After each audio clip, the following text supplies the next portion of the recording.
တိတော်နှင့်ဝန်ခံဆုတောင်းခြင်းမစွန့်ပစ်ပါကိုးခုမြောက်သောစာလံအပိုက်ငယ်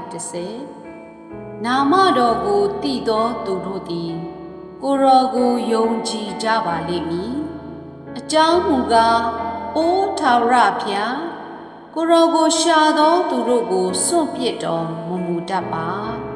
အာမင်ဆုတောင်းကြပါစို့